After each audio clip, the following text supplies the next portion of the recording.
Alrighty, we are live. Hello, everyone, and happy Friday. It is the last day of our Boys Town Pediatrics Fall Newborn Expo. The last day, I should say, of our virtual portion because we do have our in-person newborn skills workshop tomorrow morning. If you're local to Omaha and you'd like to attend, we will link that sign up. There's still time to join. As far as our live portion goes, though, we are live on a very important topic today, which is prioritizing mental health when welcoming baby.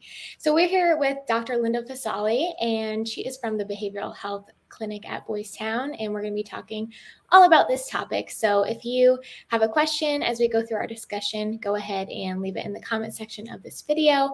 If you'd like to keep your question more private, you can always message our page directly during the live stream, and we'll be monitoring that for any questions too. And of course, the most fun part, the giveaway, we're doing a live giveaway. So comment below to enter. You can let us know what you've enjoyed about this week. I know a few of you have tuned in each day, so we really appreciate that. And thanks for watching. Okay, so Dr. Phosaly, tell us more about yourself and your role at Boys Town. Sure. So I am a licensed psychologist at the Boys Town Center for Behavioral Health. I have been here about 4 years now, and in addition to providing therapy for children, adolescents, and their families, I also conduct psychological evaluations as part of our assessment team here. So there are lots of services and things that we do, and work on a lot of parenting things, and of course, mental health. So this is a great topic and a meaningful one for us. Yeah. And you're a mom yourself too, so that always helps, right? I am. I am a mom of 3, and I also have well, I guess technically a newborn in a way, 8 months old. So I'm kind of, everything that we're talking about today are things that are helpful reminders even for myself. Yes, definitely. Okay, so welcoming baby, especially for those first-time parents watching, is a big change. What are some of those changes that they can expect? Gosh, all the things that you would typically think about are the changes like your sleep, your mood, all of that can come into play, of course, thinking about the changes when it comes to sleep. You're going to be a little bit more tired than usual, as you would expect. But with the change in less sleep, your mood can be pretty affected by that. So you might find yourself being a little bit more irritable, just feeling extra tired, but thinking about those things that can also affect your day to day. So big changes are going to be, for first time parents, especially who are used to marking things off their list or getting a lot of things done, or maybe having a clean house. Some of those things might look a little bit different when you have baby at home, just because your focus is now on that baby, which in and of itself is a lot of work.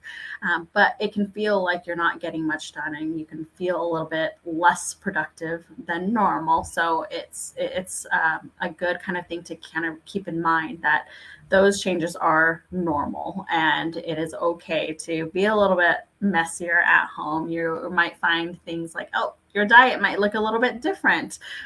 So you might not be eating as much or as often as maybe you should, or you might be relying on those quick meals and things like that. All of those things are okay, but definitely some changes that are going to happen when there is a new baby. I think one of the biggest changes would probably be your relationships and your dynamics. Thinking about, your friends. If you are first time parents, and maybe in your group of friends you're the first ones having kids, it can really change things up. So you might notice that, some friends might shift or come and go, or they might not reach out as often, and perhaps they're just not sure how to relate to being a parent. So those changes can have some effect on how you're thinking and feeling as well, and kind of noticing that maybe you're not able to go out to dinner or on a whim, or now you're making plans to different places that are a little bit more child friendly that you might not have thought about before, how that can kind of impact what's going on. But also thinking about even work wise, you might find yourself having to leave work a little bit earlier to do pickups or things like that, or just noticing that maybe you have to kind of adjust your schedule, or the types of tasks that you are doing, and the changes of might have to say no to some things more often, just to adjust to that life change. So lots of changes. Yes, definitely. So, when talking about all of these changes, how can parents ease their nerves about all of the change and welcoming baby into the world? I wish there was an easy answer to that. One of the biggest things that I would recommend is just know that it is such a huge shift, Yes. and because of that shift, it is so important to acknowledge that you might feel like you're floundering a little bit, Yeah. and you are going into an unknown place, and it's really important to slow down. I know that's a lot easier said than done, but thinking about your nerves of, we have a tendency as people of just wanting to get things done. We're in a fast-paced world, and we want to focus all of our things on baby, and preparing the house and having all of these things done, to kind of help ease some of that is just accepting that some of those things might not happen. And the sooner you can kind of come to that realization before a baby comes, I think that'll help make that transition a little bit easier, when you can kind of accept that, okay, this is just what's gonna be, and we'll deal with it, and we'll kind of go with the flow here. Mhm. Yeah, definitely. So, when it is overwhelming, let's talk about kind of like talking to our network about supporting. So, what are some things that partners can discuss ahead of baby's arrival with each other and maybe their family members to help make things go a little bit smoother? Yeah. So if you haven't already had these discussions, thinking about sitting down and really talking about what each of you, as parents, or caregivers, what you expect in your role as a parent. Thinking about, the expectations that you might have, or how you see yourself as a parent, and what that actually means in your day-to-day life. Like, if Mhm. you have someone who is thinking, okay, I think I, want to be a mom, and I don't plan to go back to work. That's a big thing to have a discussion about, because that Yeah. can, of course, affect dynamics as far as financial things, and whatnot. So having those open conversations to those big types of parenting expectations, but also those day to day expectations, like who is going to wake up in the middle of the night and feed the baby. It might be one parent does the feeding, and one parent does diaper changes in the middle of the night. So setting aside those responsibilities ahead of time can be really, really helpful, so there aren't any surprises. Now, Mhm. that's not to say that there won't be surprises. And so you're going into a new routine. So the got to be a little bit flexible, but at the same time, the more that you can have those discussions about who is going to do what, when, that can be really helpful to set yourself up for success at that point in time. Mhm. Also thinking about responsibilities just around the house, like who is going to do the cooking, who is going to do the cleanup, or even things like who's going to do pick up or drop off for a baby when you go back to work. All of those types of discussions are really important to have ahead of time, so again, to reduce those surprises. Now, when it comes to, actually bringing baby home, um, boundaries around visitors and things like that. So determining, okay, you know what, when will we know that we're comfortable with having somebody come over? Mhm. Um, you know, being on the same page when it comes to visitors as timelines, but also how long are you willing to have somebody over? Are we okay with just a 30-minute visit? Are we okay with, maybe grandparents coming to visit and staying for 3 weeks to start? So having all of those boundaries set ahead of time, was really important. And to think about, when there are pushy Mhm. visitors or unexpected visitors, how do we handle that? What do we do in those moments? And discussing with each other as, okay, what's a sign, or what's a cue that one of us is done with this visit, one of us is really, really tired, and we're done with entertaining, or we're done with kind of having a visitor here. So giving each other signs or cues or discussions ahead of time, so you're on that same page, can be really, really helpful. Another aspect of kind of making that transition smoother is discussing maybe what you might want, what kind of help you might want, and who you want that help from. If one parent is comfortable with a grandparent coming over and helping and staying and things like that, so talking about that, or saying, hey, you know what, I wouldn't mind having a friend come over here and there who's willing to clean up the house for us occasionally. So again, just having those discussions about the expectations to make it a little bit easier. Mm-hmm. And we posted a resource earlier in the week called 10 Conversation Starters to Have with Your Partner or Support Network Before Baby. We'll make sure to link that in the comments, the resource available, and it gives a lot of prompts similar to what Dr. Phosaly was discussing, that maybe take time this weekend and have some of those conversations. Yeah, and really thinking about it too, as those conversations need to be ongoing, right? Yeah. And as much as you can do it early and ahead of time, great, but always be open to the discussion happening all the time, because things are going to change. Life happens, and so being flexible with that too is really important. Yes, for sure. How can parents take care of themselves both before and after delivery? So I would say making sure, again, to give yourselves grace. It is so challenging to go into a life change. So giving yourselves grace and recognizing that you are, going into a new identity as a parent, and there are new responsibilities coming with that. So as each parent, and I'm speaking as, there are two parent households, but really thinking of it as there's so much learning that's happening. And parenting is not innate or natural for us. We don't have that parenting book. So everybody's just going to have a little bit more patience than normal. So really thinking about, how do you allow time for you to be an individual? So allowing yourselves to take time away. So again, going back to those discussions about what's important to you. You might have a parent who is,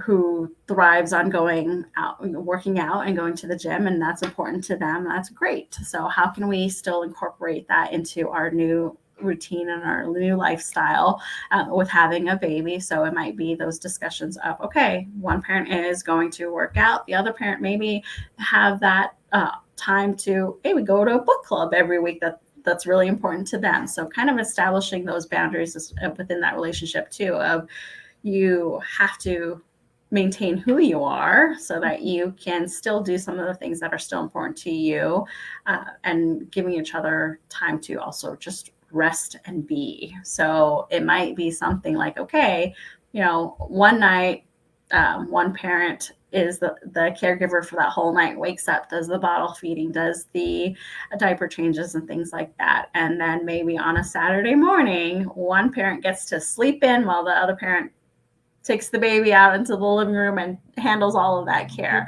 So it gives everybody a chance to rest and kind of navigate some of those things, because it is really important to take care of yourself, whether you're by yourself or making that time for the other parent to engage in their hobbies or get out into their social network as well, because those are all really important things to kind of maintain when it comes to mental health, as we're social beings. So making sure that your partner or yourself also has time to, get together with friends, meet with family and things like that. Now, with that said, you also have to make time for each other, right?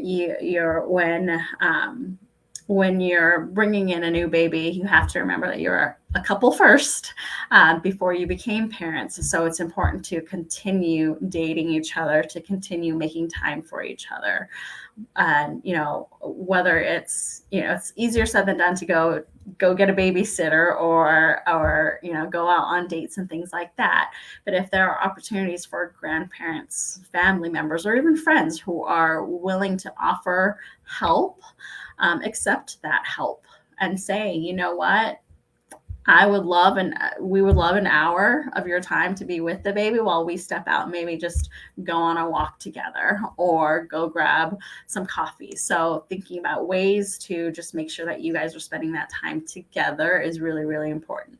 Now, I'm talking about chunks of time that can be really difficult to find.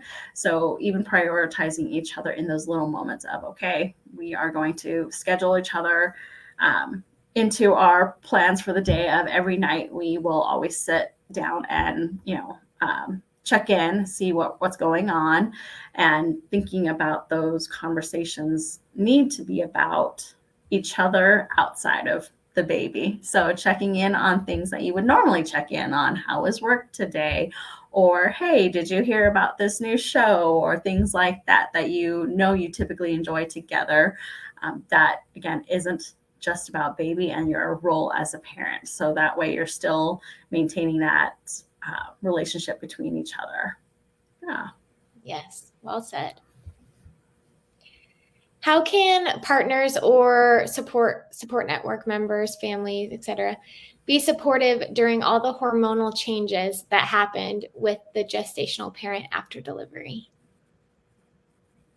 Yeah. So, we always have to remember that no one can read our minds, right? So thinking about or reading each other's minds. So sometimes it can be really helpful to just ask that gestational partner of, hey, what do you need right now?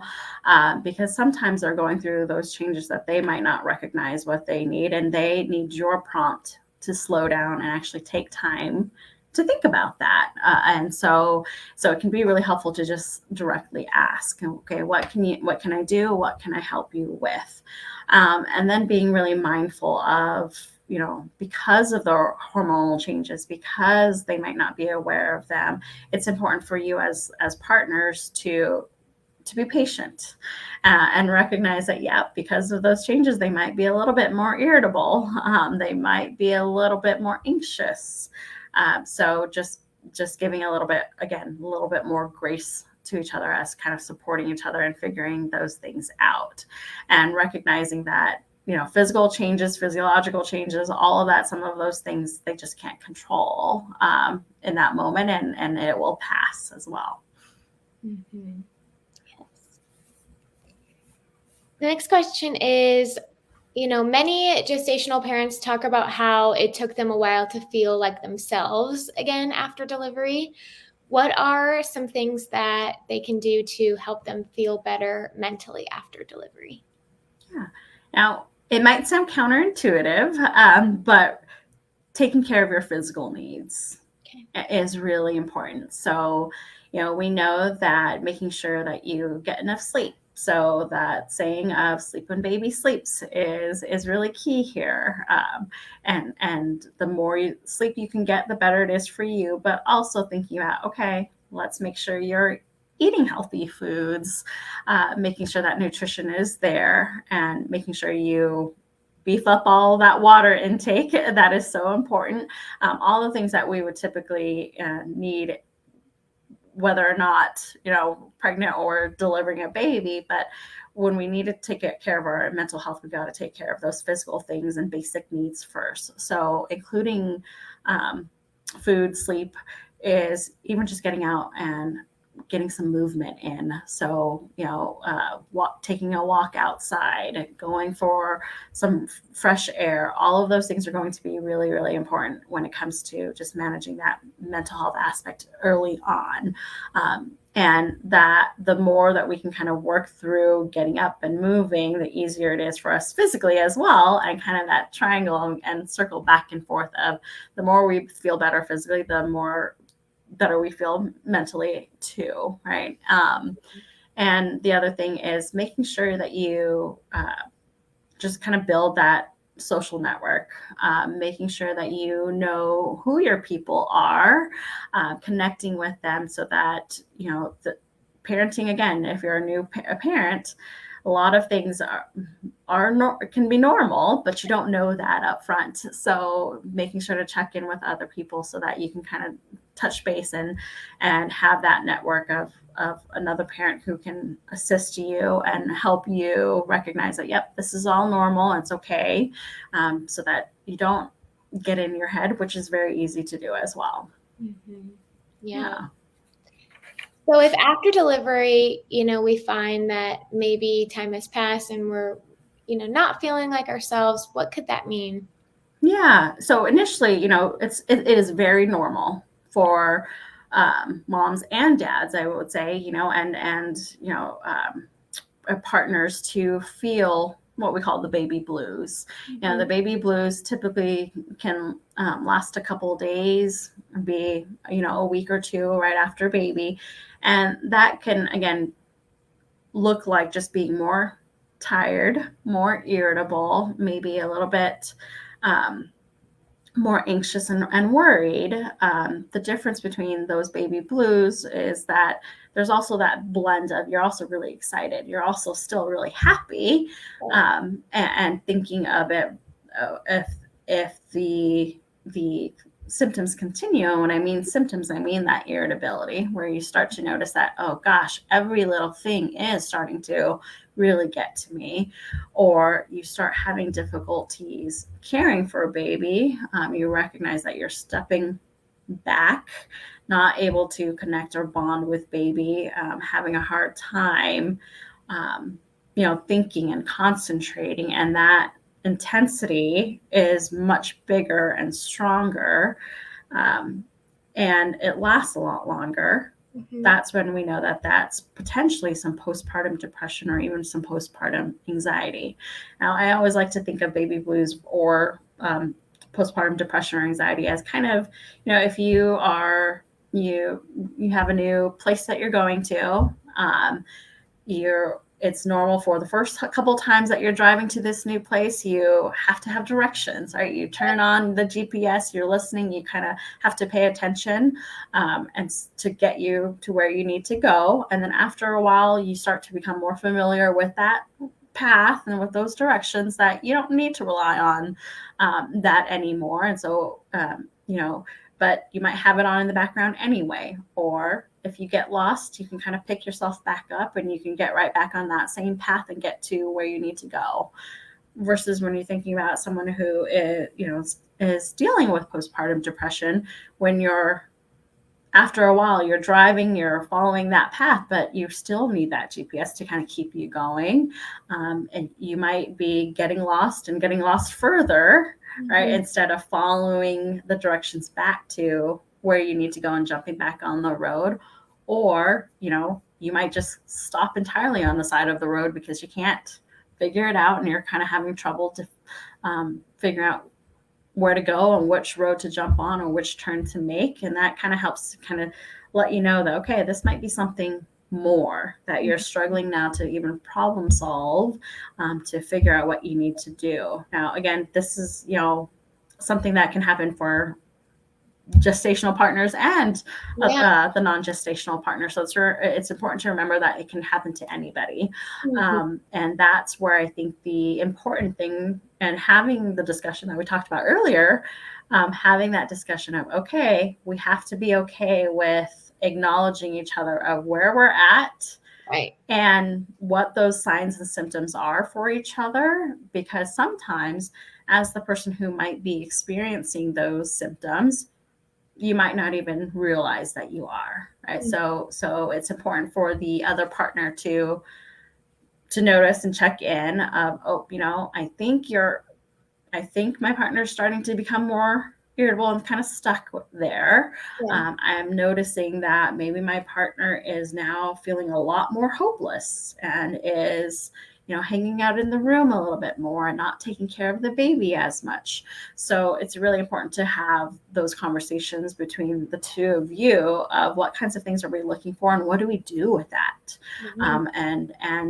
And giving each other the permission to say, hey, I'm noticing this, and this is coming from a place of love and care, because it can be scary. So what do we do with that? Now, if that is the case, whether for yourself or if you're noticing that in your partner, it's really important to go to your primary care physician, or if it's a gestational mom, going back to the OB during the checkups and things like that. Now, the 6 to 8 week checkup is already built in, but that's not to say that you couldn't reach out sooner, right? So thinking if you're noticing it, okay, it's week 4.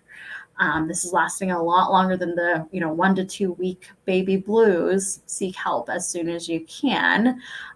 This is also why thinking about when you go into the baby's child visits, those early on visits, it's important then too. If you have a physician there, the pediatrician, that's a great opportunity for either person to speak up and say, hey, I think I'm noticing these things about myself or my partner.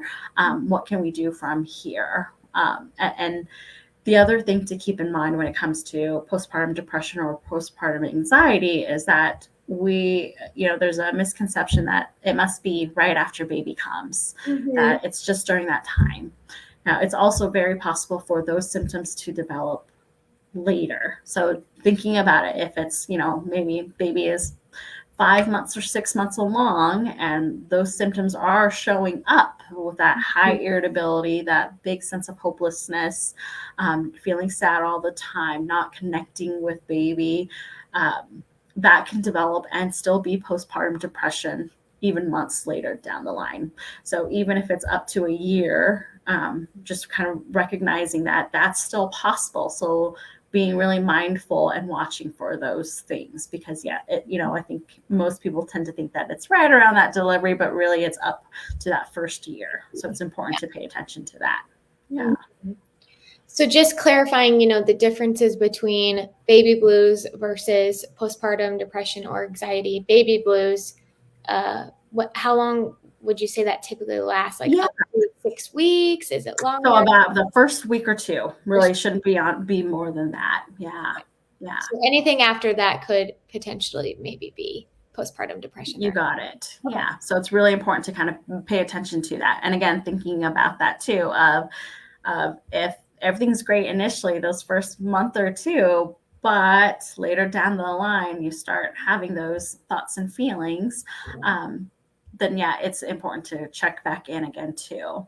Now, the difference, I know we didn't talk too much, but thinking even the difference between that depression and anxiety when it comes to postpartum, right? That depression, that sense of hopelessness, being really, really sad, maybe withdrawn, and you start to notice that you're sleeping more or sleeping less or having a hard time sleeping, or noticing that there are changes to your food intake, you're eating more, you're eating less. Those types of things are really important to pay attention to. Now, all of that can still happen with postpartum anxiety too, but think about with postpartum anxiety, maybe you're having even more intrusive thoughts. You're worrying much more excessively that you can't take care of baby, or you find yourself not sleeping because you're going in and checking baby's heart rate, or breathing 200 times within a few minutes, that you can't let go, or that you're not able to kind of get things done because you're worried that you're a bad parent, or you're afraid that something's going to happen to yourself or the baby. So thinking about all of those intrusive thoughts can, again, a little bit of that is normal early on for any new parent and any parent, but if it gets to the point that it's getting in the way of you just functioning day to day and getting things done and taking care of yourself and baby, then we know that it could be a little bit more. So seeking some help so that there are things that we can do to take care of that. A good question too, I think, to include is, do most parents experience the baby blues and these other things we're talking about, or is it just some? Is there any data behind that?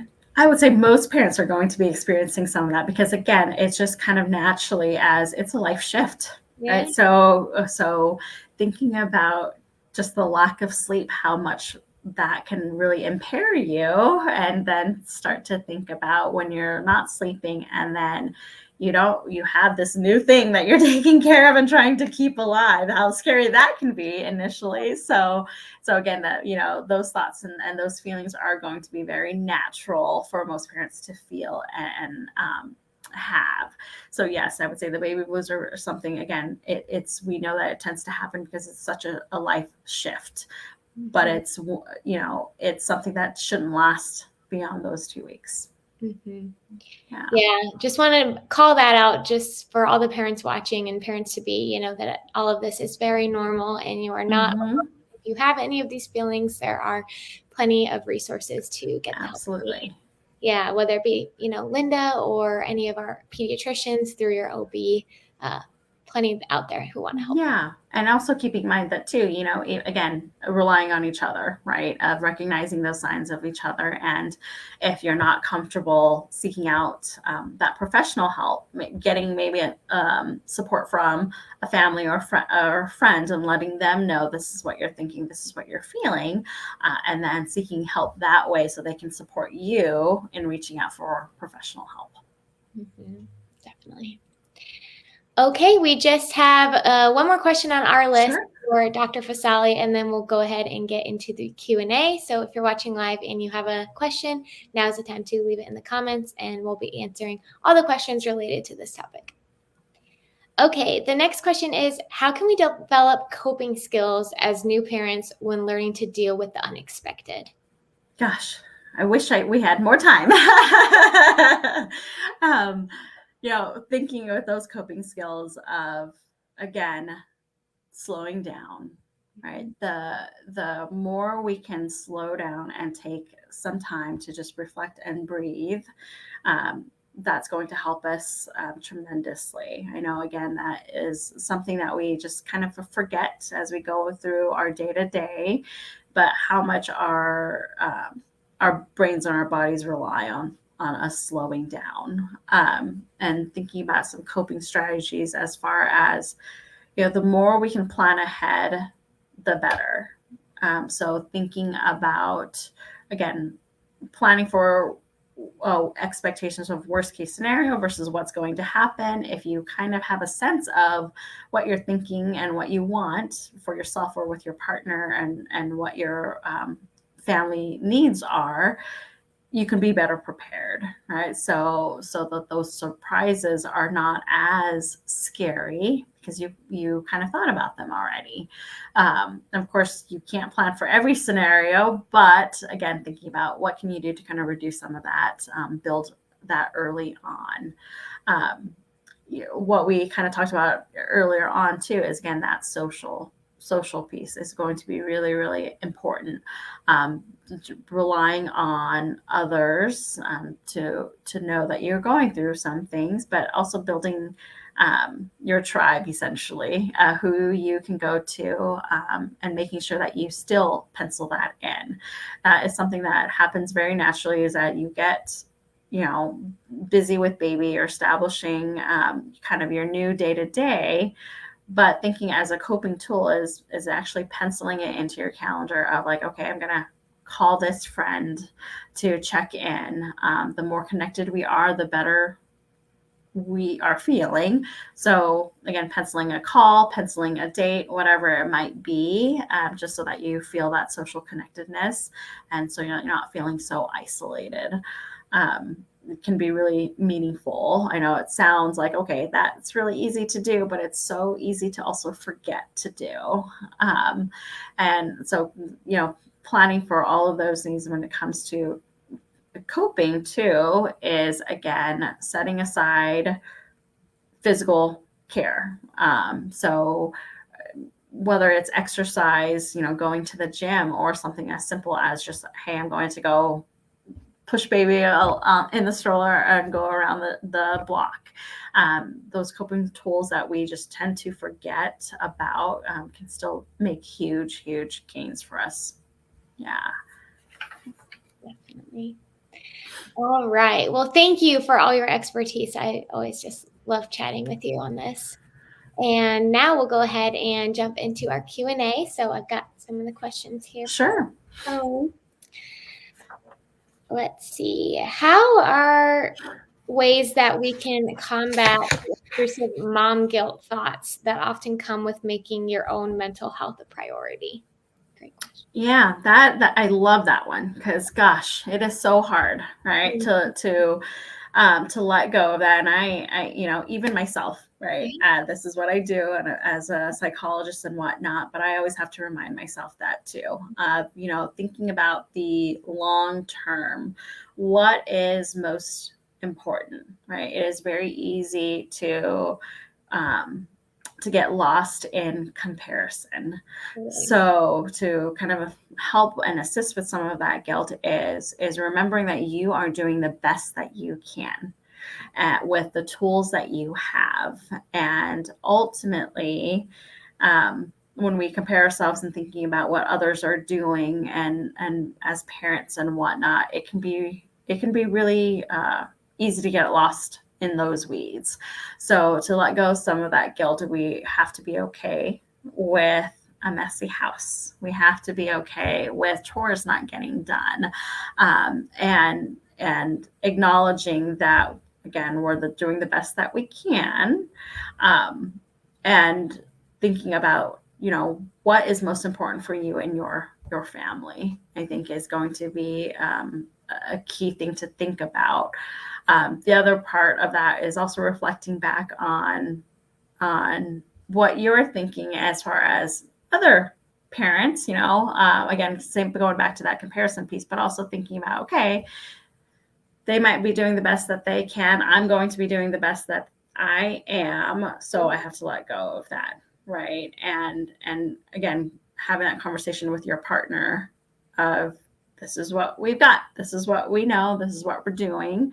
So that you can let go of that as well. But also know that babies and kids, all they really need is you as a happy parent. Yeah. All right. They don't need all of that extra stuff. As much as, it'd be nice to have, remembering that really they just need you happy. So filling up your bucket first is going to help eliminate some of those feelings. Now, it won't go away entirely, but we can kind of help reduce that by, again, focusing on you and remembering that the kids just need you to be happy and be there. That's all they want. They all just want your attention more than anything. Yeah, someone commented and said, a quote they like to remember is, "You can't pour from an empty cup." And yes, that's exactly right. And thinking that guilt can get in their way, right? And it's very easy to question, okay, are we doing the right thing? Am I being a good parent? And the answer to that is yes, because the fact that you're thinking about that automatically and you're worried about that is already a sign that you are a good parent, right? Because you're already worried about what you're doing. So trying to help yourself by recognizing, okay, I got to take a step back. Let's breathe and let's slow down a little bit and remember that you're doing the best that you can. And yeah. Yes. Okay. This user says, when can mom expect to have some me time after birth? Like how many months in? They're wanting to know. Is there You can have some me time from day one. and so, how do we get that? How do we plan to get that? If we right, though, that's where those discussions with your partner early on is going to be really, really important, and acknowledging that you will need that me time. Now, me time is going to be very different and subjective to each mom or each parent. So again, determining what does me time look like for you. Is it me time of I just want to be able to go to the bathroom or take a shower by myself and I'm okay with that? Or you thinking, okay, this is me time as in I'm going to the gym, or me time of I want to take an overnight trip away, right? So there's really no timeline as much as it is about what's going to be feasible for you and caregiving responsibilities. Now, again, if you don't have a partner, that might make things a little bit more challenging to get to me time. But thinking about, okay, ways to prioritize that me time might just be if baby is crying, know that it is okay for baby to cry for a little bit if you need to step out. Or me time might be, asking a friend to come over just for a little bit just so that you can step away. So yeah, so unfortunately there isn't a timeline. It's really what's going to work for each independent parent, but you should be able to have me time from day one if you need to. You have permission to seek that out. Yes, you heard it here first. Okay, this is a great next question. Someone asks, when you don't have someone to help all the time with baby, how do you deal with or prevent overstimulation?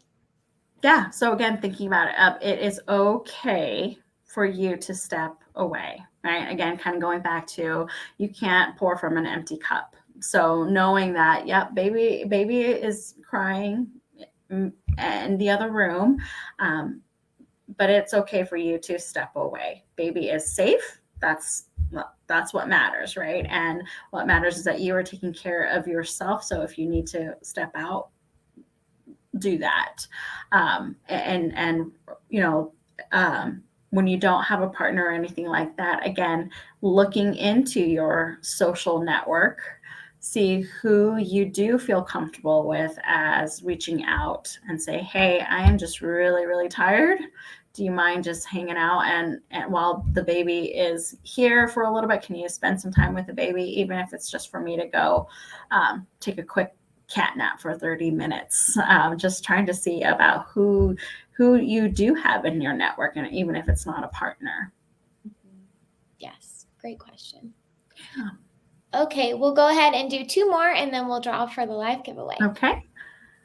This one says, do the available monitoring devices like socks that track oxygen and heart rate help with the anxiety, or can it make it worse? I can't decide if I want to go that route or not. Good question. I think that is going to be really dependent on you. So this will be really dependent on you knowing yourself, and I think it sounds like this user is questioning that. If you are someone who likes that peace of mind, it can be a helpful tool. Mm-hmm. Now, if you are someone who is prone to depression or anxiety or having some of those worrisome thoughts, then this might not be as helpful, because it can amp that up for you if you're not getting the responses or the numbers that you are seeing. So thinking about that too, of setting those guidelines. If you feel like, okay, it's going to help me, I do want it. Setting some boundaries around that, of like, okay, maybe I'm only going to check once a night, or maybe I'm going to check on the hour. That's about it. So again, setting some limits to those things so that you don't feel like if you don't check it, you're going to be concerned about it. And that's where building those tools for you to sit in that discomfort a little bit can help with that.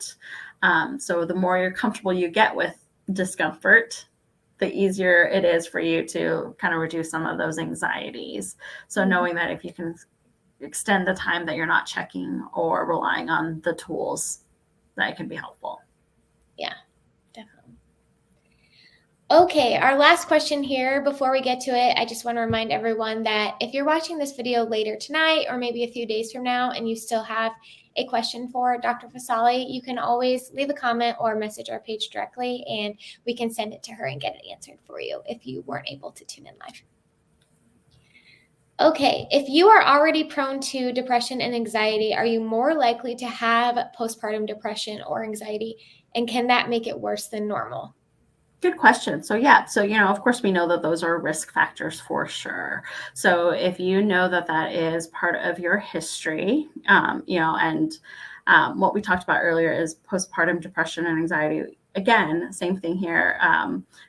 All of that can also start when you're pregnant. So again, being really mindful and paying attention to those things, and having those open conversations with your physician if you're feeling that even during pregnancy. So if you are prone to those things, then yes, you are at a higher risk. Unfortunately, there's no crystal ball to say, and there's no direct link to that. So that if you do have depression, anxiety, it doesn't automatically mean that you will have postpartum depression or anxiety.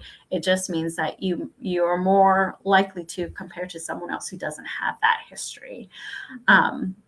now, as far as that second piece of that, is it going to be worse? Again, lots of things are going to come into play into that. So it's not a guarantee that because you had that history, then your postpartum depression or postpartum anxiety is going to be 100 times worse or anything like that.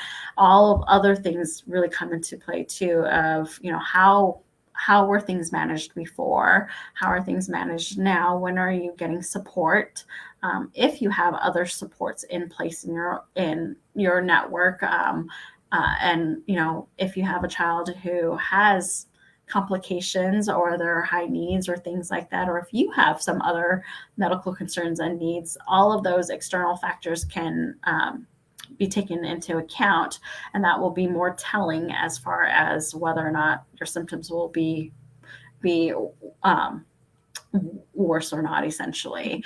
So it's not just the fact that you have that history. Good question. Yeah. All very good questions. So thanks, everyone. We know this topic, it's definitely vulnerable to talk about mental health when pregnancy and delivery. So we really appreciate you all tuning in and asking these sometimes hard questions for sure. All right. Well, we're going to go ahead and draw for the giveaway here. The prize today is a Boys Town Press baby book bundle from our friends at the Boys Town Press, which if you haven't checked them out, I will make sure to link them in the comments after this video as well. We have a lot of great books for, babies and kids, so definitely check them out. Okay, so we're going to go ahead and spin the wheel here. Valerie K, you are our winner. Congrats, Valerie. If you want to go ahead and direct message us your email, we will get you your prize. There's still another chance to win. We are doing a grand prize giveaway as always. So if you've watched this week and filled out our RSVP form, you'll be entered to win a newborn photography session from our friend Nikki McClay. So thanks everybody for watching and tuning in. And for those of you that are local to Omaha or close by, we will have our in-person newborn skills workshop tomorrow morning. I'll link that sign up. You can still sign up today if you haven't already. And we're so excited to see a lot of you in person. So thank you so much. And Linda, of course, thank you for your Thank you. Perfect. Well, we hope you all enjoyed. Keep us all posted on when your baby comes and everything that goes along with that. If you would like to set up a meet and greet with any of our Boys Town pediatricians, we'll link our meet and greet form as well. And we'd love to accompany you on this journey of parenthood. Thanks, everyone, for another great Newborn Expo. Bye-bye.